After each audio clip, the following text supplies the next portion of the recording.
I know people just love hearing their friend talk about a dream they had. So let me tell you about a dream I had. I was at what I guess was a pawn shop or an antique store. It was dimly lit. There were all kinds of random things in there. Racks of clothing, shelves of books. But it had a bit of a vibe of one of those new age bookstores or occult shops. Actually, not unlike that shop Jason Blood goes to in Saga the Swamp Thing number 25. Third-eyed books and paraphernalia. Where they've got incense, tarot cards, Ouija boards, comics, bongs, and Sinister Ducks records. Ducks. Look closer and you may recoil in surprise at web-footed fascists with mad little eyes. Ducks.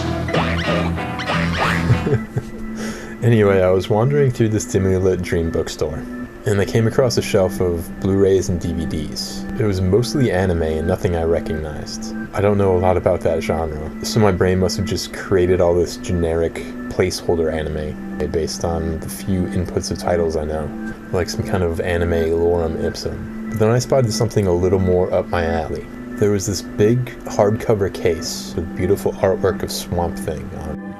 There is a red and angry world.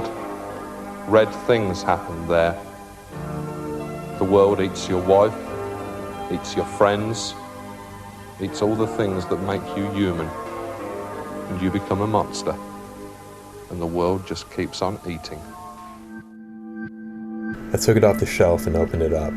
It was a collector's set of Swamp Thing movies and shows from the 80s and 90s. It had the Wes Craven movie, the Jim Wynorski sequel, the live-action TV show, and the very short-lived animated series, all in this one set.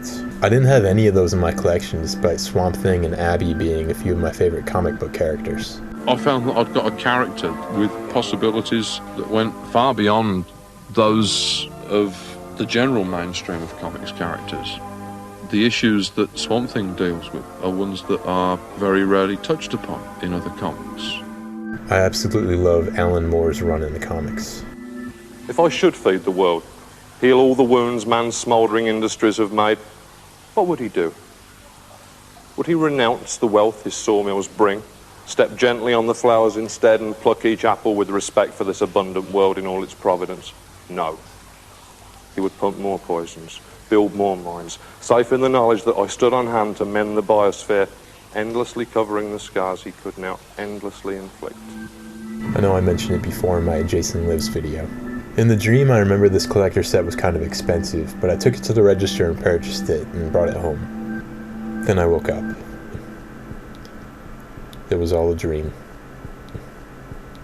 I don't know if the dream was inspired by that time many years ago when I got a Swamp Thing action figure at a comic book store here in Gainesville. That was before I ever lived here. That shop doesn't exist anymore, but the sign is still up. Nothing like the collector set I dreamt up exists in real life, but it inspired me to try to add the individual components to my collection.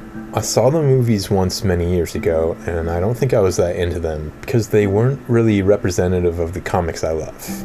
But I think I could revisit them now and appreciate them for what they are. And I've seen a lot more Wes Craven movies now than I had when I last watched his Swamp Thing movie, and I've become more of a fan of Adrienne Barbeau as well. The live-action television show isn't quite as easy to find as the others, so I haven't gotten that yet.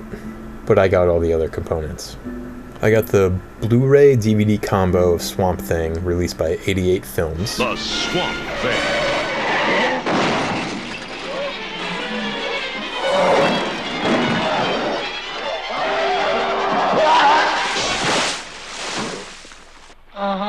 Here comes trouble.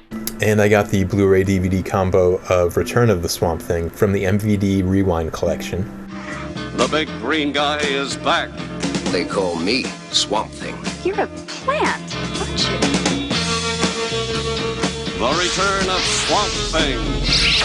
He's turning over a new leaf. All love. She's not mentioned anywhere on the case, but I know that Monique Gabrielle is in this movie, so that's exciting. I know she's worked with the director Jim Wynorski multiple times. I don't remember anything about this movie from when I watched it. I think it was less dark and maybe more campy than the first one.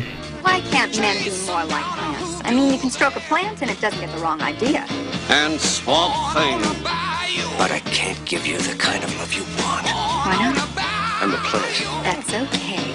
I'm a vegetarian. When I got that one delivered in the mail, my aunt accidentally opened the package thinking it was something for her. That's alright, I'm not ashamed of it. I guess there are much more embarrassing Jim Wynorski movies she could have caught me ordering though, but I'm not interested in watching any of those. He's directed like 200 movies, and that's the one they picked. Name a better movie than Return of Swamp Thing. Witches of Breastwick? The No. Bear Wench Project? You sound like you're not properly informed on your Jim Wynorski filmography. I also got the animated series on DVD. It's released by Sterling, who I haven't even heard of. I have seen the animated series and I remember liking it. It all began as Dr. Alan Holland was working in his lab when evil Dr. Arcane attacked him. The lab exploded. Holland escaped, only to be transformed into Swamp Thing. The power, the strength to save the world. Swamp Thing, guardian of the earth. Don't miss the exciting adventures of Swamp Thing, now on video cassette in toy stores everywhere. I think it could be fun to sort of document my revisiting of each of these, reevaluating them, and making a video about each one. So if you're interested, let me know and come back for that. And let me know which one you're most looking forward to me revisiting. If you made it this far in my video, thank you for letting me tell you about my dream, and thank you for watching. Have a good night.